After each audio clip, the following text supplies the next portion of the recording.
Now, please do not merely listen to these words, phrases, and expressions, but observe as we go along, not analytically, but actually observe the process of your own mind. See how it is working, how it is looking at itself. Then you will be actually listening, not trying to translate what you hear according to your prejudices and conditioning. Because the world is in such a frightful state, there is such catastrophe and misery that we must live a different kind of life. There must be fundamental revolution in our way of living.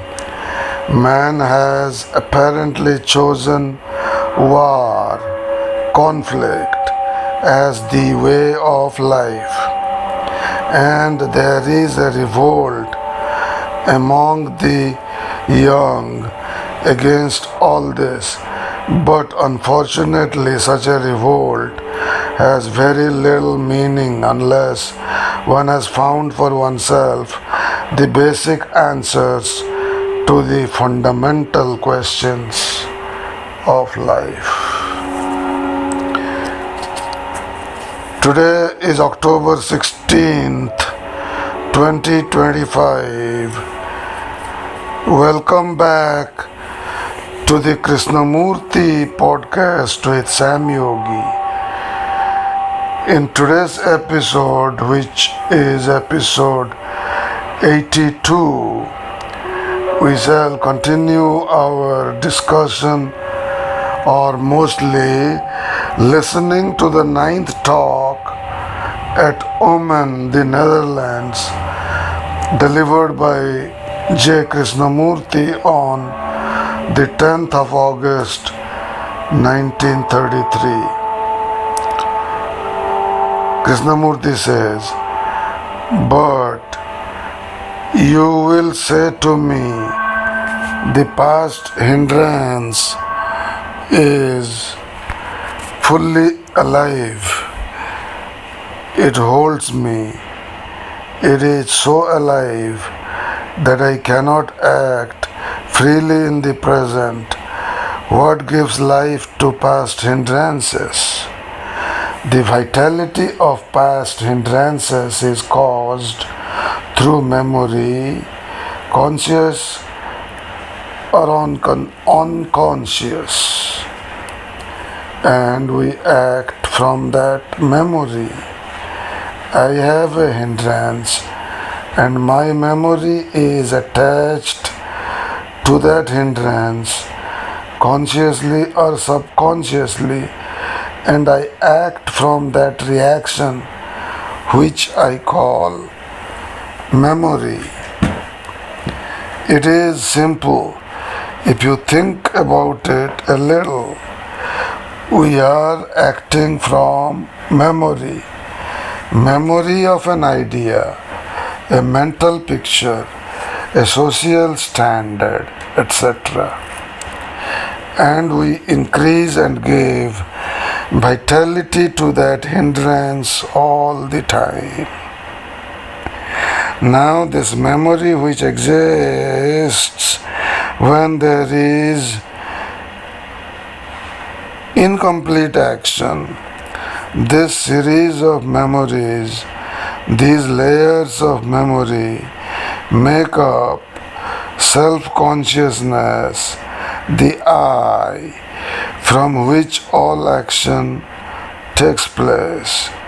This memory, this incompleteness, which is always impressing itself on our minds and hearts, creates the I, and this is the source of the I.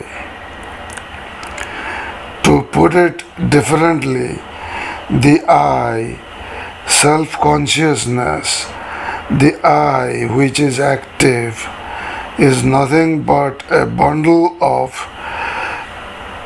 inherited perversions, social virtues, and their opposites. Our action, then, which is but a reaction, comes from this memory, which we call the I. So the I is the creator of illusion, and what we are doing now is to try to get rid of illusions one by one. You say, I am in a particular illusion and I must get rid of it. And so you battle, make a tremendous effort to be free of it. But in that very effort, you are creating another illusion because of the very idea to get free of it, escape from it, conquer it. Whereas to me, when you understand that, your whole series of problems ceases to exist. You cannot approach that wholeness through a series of problems, and that is what we are trying to do. And that is our whole conception of the accumulation of knowledge, virtues, qualities, to understand the whole, which shall dissolve every other conflict and problem. One experience or one problem rightly understood will reveal the cause which creates the problem. Now we are trying to solve the difficulty without understanding who or what created the difficulty. Again, let's listen to this part. To understand the whole, which shall dissolve every other conflict and problem, one experience or one problem rightly understood will reveal the cause which creates the problem. Now we are trying to solve the difficulty without understanding who or what created the difficulty. Okay, let's continue. We are trying to solve our particular problem through a desire to be rid of it by applying a particular idea to it, or by submerging it in a mental picture, or trying to forget it through sensation. Again, we are trying to solve our particular problem through a desire to be rid of it by applying a particular idea to it, or by submerging it in a mental picture, or trying to forget it through sensation. Okay, let's continue. In that very process, we are but creating another problem, and so we go on creating one problem after another until we die, all the time making a series of efforts to get rid of them. But to understand the whole, which shall free the mind of all these particularities from this accumulation, we must understand who creates the illusions, their bondages, these hindrances.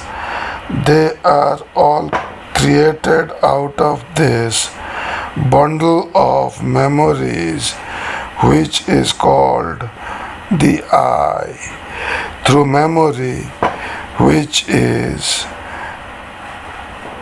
incomplete action. Now I say, do not examine consciously or subconsciously hindrances which lie in the past.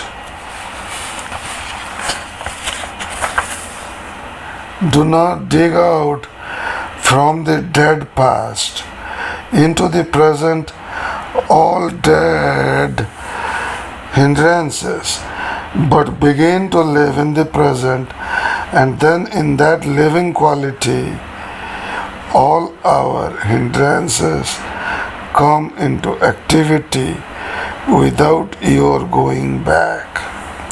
In that, there is a joy, whereas in going back and trying to understand and dig out through effort the hindrances of the past, you but create another center of the I. Instead of being in the past, it comes into the present. Egotism still remains, and therefore it is a hindrance in itself. It is like a ship. In its movement, it knows its hindrances. If it is still, it cannot know its hindrances. Now you are still and trying to dig out from the past, or trying to get rid of your hindrances, but that is purely a mental picture, a process, a mental effort, which to me is the utter destruction of action, of living. Whereas if in your movement, if in your action, whatever it is, you are both mentally and emotionally fully awake, then you will know what is impeding you, and in that flame of awareness, that impediment is destroyed, because you have understood the cause.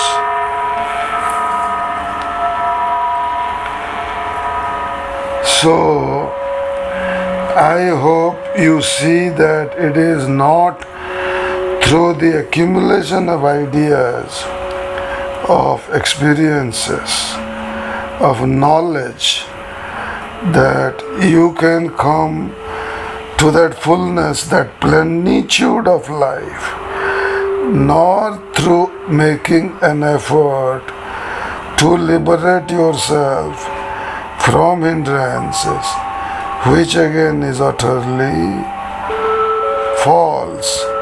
But in your action, you become aware of your hindrances with your whole mind and heart.